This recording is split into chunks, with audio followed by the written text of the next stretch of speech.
안녕하십니까. 평생투자 파트너입니다. 오늘은 5월 2일 월요일입니다. 오늘은 책 이야기도 하면서 이 책에 있는 내용을 통해서 삼성전자의 어떤 위치도 한번 좀 알아보려고 하는데요. 일단 이 책은 어떤 책이냐면 이 책입니다. 사경인의 친절한 투자 과외라는 책이고, 가격은 뭐 2만 원 아래이고, 근데 일단은 가격 이야기를 떠나서 사경인 회계사분의 책이 뭐 몇 권 있는데요. 예전에 제가 그 몇 년 전이었죠. 뭐 몇 년 전에 이 사경인 회계사분의 그 재무제표 모르면 절대로 뭐 주식 투자하지 마라 이 책이 나왔을 때도 나오자마자 거의 초기 때 읽고 그 책을 좀 권해드렸던 기억이 나거든요. 이 책 진짜 좋은 책 같아요. 그 전 책도 그렇고, 그 전 책보다 저는 이 책이, 꼭 읽어야 되는 책 아닌가라는 생각이 좀 들더라고요. 이분은 아마 뭐 이제 하도 유명하시니까 다들 아실 텐데, 이 책을 제가 주말에 읽어봤는데, 아, 역시 말씀을 참 잘하신다라는 내용이 있어요.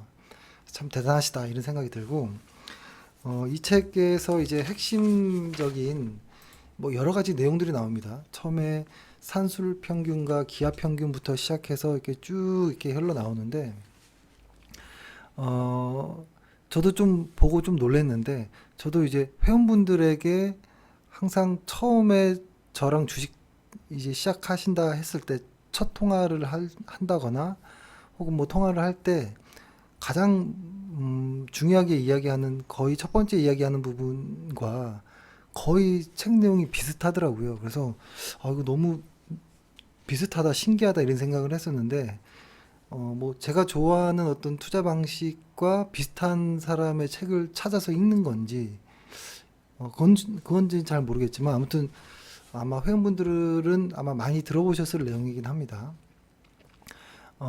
이 책에서는 개별 주식을 하기 전에 알아야 되는 내용들이 쭉 나오는데 여기서 이제 제가 보통 처음에 이런 말씀을 많이 드렸던 것 같아요. 뭐냐면 기대 어떤 수익률을 먼저 좀 설정해 보시라라는 이야기를 드려서 만약에 나의 1년간의 주식으로 인한 기대 수익이 5%고 혹은 10% 혹은 10% 이상 어떤 이렇게 기대 수익을 정할 수 있잖아요. 정할 수 있는데 만약에 나의 기대 수익이 1년에 한 5%면 된다라고 하는 분들은 제가 이거 회원분들에게 항상 하는 이야기죠. 굳이 어려운 개별 종목 어렵고 위험한 개별 종목 안 해도 됩니다. 배당주로 투자해도 현재 5%로 충분히 가능합니다. 뭐 이런 말씀도 드리고 그 다음에 나는 기대 수익이 한 10% 전후였으면 좋겠어 라는 회원분들에게는 그런 분들에게도 개별 종목 안 해도 됩니다. 자산 배분이라든지 이런 인덱스 투자로서 충분히 가능할 수 있습니다. 이런 이야기를 드리거든요. 근데 이제 여기서 나눠지는 거죠. 뭐냐면 나는 10% 이상의 어떤 수익을 원해 라고 한다면 그러면 개별 주식의 비중을 좀 늘려야 될 수도 있다. 다만 개별 주식에서의 어떤 성공을 위해서는 상당한 시간 투자가 필요하다. 그리고 꽤 오랜 경험도 필요하고 시장의 큰 상승장 하락장을 몇 번 지나오기도 해야 되고 나만의 어떤 내재 가치를 구할 수 있는 어떤 무기도 필요하고 꽤 많은 책을 봐야 됩니다. 이런 말씀을 드립니다. 그렇게 이야기를 먼저 하는데 이 책에도 거의 비슷한 내용으로 좀 말씀을 하시더라고요. 근데 이 책에서는 이제 ETF를 통해서 자산 배분을 하고 그것으로 인해서 수익을 어떻게 안정적으로 이렇게 할 수 있는지에 대한 내용들이 뭐라고 할까요? 아주 친절하게 그리고 아주 논리적으로 잘 이렇게 풀어 나가더라고요. 마치 저는 좀 이렇게 책을 끝까지 읽으면서 이분 참 마치 스릴러 소설책 보는 것처럼 너무 재밌게 끝까지 잘 시간 가는 줄 모르게 쑥 읽어버렸던 것 같아요. 너무 좋았던 책이고 이 책에서 뭐 다양한 이야기, 정말 중요한 이야기들이 많은데 전 여기서 이제 제일 중요하게 좀 의미 있게 봤던 것은 이제 메타인지라는 이야기거든요. 저도 이것을 이제 좀 많이 말씀드렸지만 이렇게 사경인 회계사분처럼 이렇게 멋지게 논리적으로 쉽게 설명드리지 못했는데 이런 이야기는 했던 것 같아요. 만약에 예를 들어서 설명을 드렸던 것 같은데 예전에는 만약에 어떤 아이가 있는데 평균적으로 수학 점수가 한 요 정도 되는 거예요. 여기가 100점 라인이고 여기가 뭐 빵점 라인이다 라고 했을 때 이 아이의 평균은 여기서 왔다 갔다 하는 거예요. 수학 점수가. 근데 어느 날 갑자기 수학 점수가 이렇게 올라갈 수도 있고 어느 날 갑자기 확 내려올 수도 있거든요. 이럴 때 우리가 그 아이에게 해줄 수 있는 것은 이렇게 무언가 확 높은 점수를 받았을 때 칭찬할 이유가 없다라는 거예요. 왜냐면 이 아이의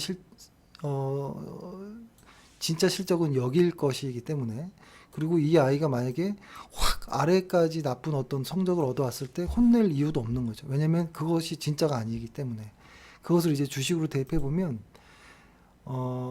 주식시장이 쭉 가다가 확 빠졌잖아요. 지금 한 20% 정도 코스피가 하락했는데 요때에 나의 계좌를 가지고 이건 나랑 안 맞아. 이거는 주식이 너무 어려운 거 아니야? 내가 하는 방법이 틀린 거 아니야? 이렇게 자책할 필요가 없다라는 생각이 들고요. 그리고 작년 뭐 한 이맘때 한 5, 6월 달이 코스피의 고점이었잖아요. 그때도 시장이 쫙 가다가 시장이 아주 좋은 구간에 있었을 때에 나의 계좌를 가지고 난 역시 주식을 잘해. 뭐 이렇게 할 이유가 없다라는 것이죠. 이 말은 뭐냐면 내 자신이 내 자신에 대해서 좀 정확하게 알아야 된다라는 소리입니다. 메타인지라는 것이 좀 그런 의미이잖아요. 내가 진짜 나의 실력이 어디인지를 알기도 사실 어렵지만 그것을 아는 것이 행운에 속지 마라처럼 나의 어떤 행운에 이게 나의 실력이라고 착각하는 순간 주식시장에서 이제 힘들어지는 이런 순간이 오는 거죠. 그리고 지금 같은 경우에도 지금은 나의 실력이 아닌 거라는 것을 안다면 시장에 의한 하락으로 인해서 나의 좋은 주식들이 하락했다라는 것을 안다면 자책할 이유가 없다라는 것이죠. 그래서 이걸 제가 좀 재미없게 이야기를 했는데 아주 좀 이 책을 보면 좀 잘 나와 있습니다. 그리고 제가 아까 그 회원분들에게 얘기했던 기대 수익을 이야기해 보게 하고 그 다음에 두 번째로 이야기하는 것이 이거입니다. 나의 자산을 어떻게 투자하면 좋으냐라고 회원분들이 물어보셔서 제가 많이 말씀드리는 게 한 절반은 시장에다 투자하시고 시장이라고 하면은 자산 배분을 통한 것을 이야기하는 거죠. 그리고 이 절반은 현금 그리고 이 절반은 개별 주식 이렇게 해가지고 이걸 나누라고 말씀드렸습니다. 그래서 50대 5 이쪽은 시장 이쪽은 주식 이렇게 해서 한 몇 년을 한번 해보시라고 말씀드리고 공부 열심히 하면서 그 다음에 내 만약에 이 주식의 수익률이 이 시장을 앞선다 꾸준하게 그렇다면 이 주식 비중과 현금 비중을 늘리면 되는 것이죠. 근데 아무리 한 뭐 5년 정도 뭐 몇 년을 열심히 책을 보면서 해도 내가 도저히 시장을 따라가지 못한다 라고 하면 그때는 시장 비중을 늘리는 것이죠. 왜냐면 그게 결국에는 맞는 길이니까요. 사람마다 맞는 어떤 방법이 있잖아요. 그래서 근데 이 책에도 얼추 비슷한 정도의 어떤 이야기들이 좀 나오긴 합니다. 그래서 제가 회원분들에게 친절하게 설명 못했던 부분을 이 책에서 완벽하게 이해하실 수 있지 않을까라는 생각을 하고요. 근데 이제 이 책에서 나왔던 거는 자산 배분할 때 해외 ETF에 대한 이야기를 좀 설명하거든요.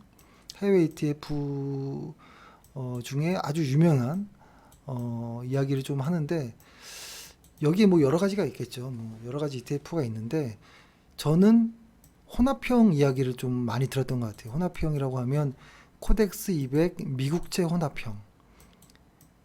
미국채 혼합형, 코덱스 200 미국채 혼합형. 저는 요거를 말씀드리거든요. 그 이유가 뭐냐면 사실 코덱스 200 미국채 혼합형이나 미국 ETF 중에 AOR이라든지 사실 뭐 얼추 비슷하게 수익률이 나옵니다. 나오긴 하는데 여러 가지 어떤 뭐 상한계수를 고려해서 코덱스 200과 가장 상한계수가 역으로 가는 미국채 혼합형을 선택한 것도 있지만 가장 핵심은 뭐였냐면 제가 잘 말씀드리진 않았던 것 같은데 환율이었던 것 같아요. 환율. 왜냐면 미국에 있는 ETF를 사서 장기적으로 가는 거 참 좋은데 아무튼 매도할 때 한 20%의 세금을 내고 그 다음에 한국으로 이제 돈을 가지고 올 때 지금처럼 환율이 복잡한 위든 아래든 뭔가 막 복잡한 어떤 순간들이 올 거잖아요. 이때 환율로 인해서 손실이 꽤 크게 한 10% 이상 혹은 20%까지도 손실을 보고 가지고 올 수도 있는 상황이 올 수 있거든요. 왜냐면 우리는 환율을 예측할 수가 없거든요. 저는 환율은 아무도 예측하지 못한다라는 생각을 하거든요. 뭐 전문가들이 있긴 하겠지만 제 기준에서는 환율 예측은 뭐 귀신이 하는 것처럼 예측을 못한다라는 생각이 들어서 미국의 ETF는 소개하지 않았던 것 같아요. 만약에 환율까지도 예측해서 딱딱딱 맞춰서 원화로 환전할 수 있을 정도의 분들이라면 아마 이미 큰 자산을 가지고 계실 거라고 봅니다. 그래서 저는 원화로 거래할 수 있게 코덱스 200 미국채 혼합형을 많이 말씀드렸던 것 같아요. 뭐 이런 이야기인데 여기에서 보면 하나만 이제 더 이야기를 하고 이 책을 꼭 읽어보셨으면 좋겠고 여기서 이제 나오는 것 중에 이분이 이제 MDD에 대한 이야기를 꽤 깊게 길게 그리고 아주 쉽게 설명해 주시는데 이 MDD로서 개별 종목도 한번 좀 이렇게 보는 것도 좋은 방법인 것 같거든요. 그래서 이분의 어떤 책에서의 이야기처럼 삼성전자의 MDD를 한 10년 동안 이렇게 확인해 보니까 지금 확인해 보니까 어떻게 나오냐면 숫자가 잠시만요. 일단은 10년 동안의 MDD가 가장 컸을 때가 34.5가 나와요. 삼성전자가. 그리고 CAGR이 적어 볼게요. MDD가 그렇게 나오고 CAGR은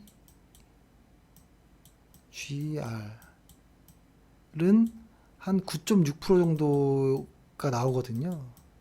이 말은 연평균 9.6%로 10년 동안 쭉 올랐다.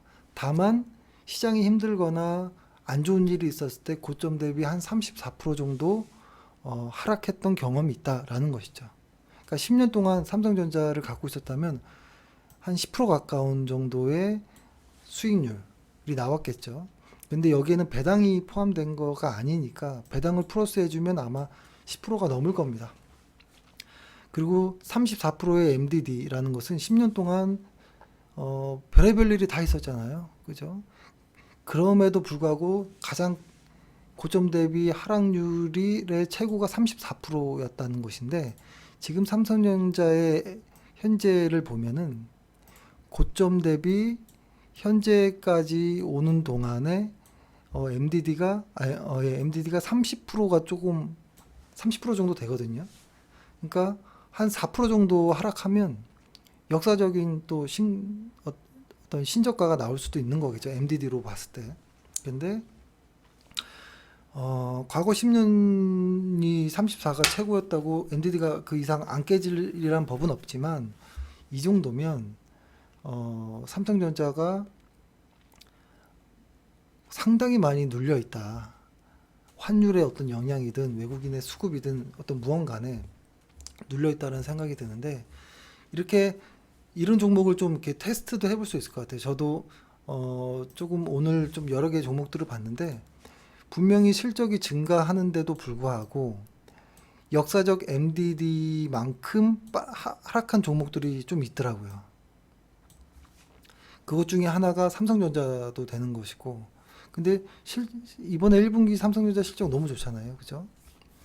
뭐 어떤 우려나 이런 것들이 있지만, 근데 그런 우려까지 포함해서 주가가 이렇게 반응한 거라고 보거든요. 그래서 지금 정도 저희도 최근에 신규 매수를 하긴 했는데요.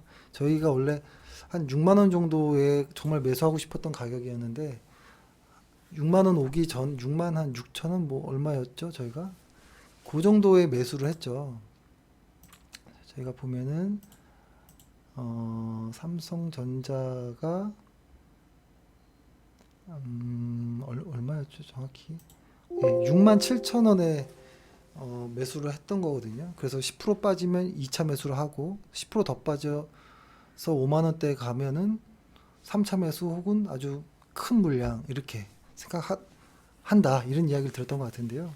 그때는 뭐 MDD를 보고 이렇게 매수했던 거 아니고 내재가치 대비해서 너무 저평가 영역으로 들어오네 이런 생각에서 1차 매수를 했던 거였고요. 근데 이렇게 MDD를 같이 확인하는 것도 정말 좋은 방법인 것 같아요. 다만 MDD만 보는 것이 아니라 실적이 멀쩡하다면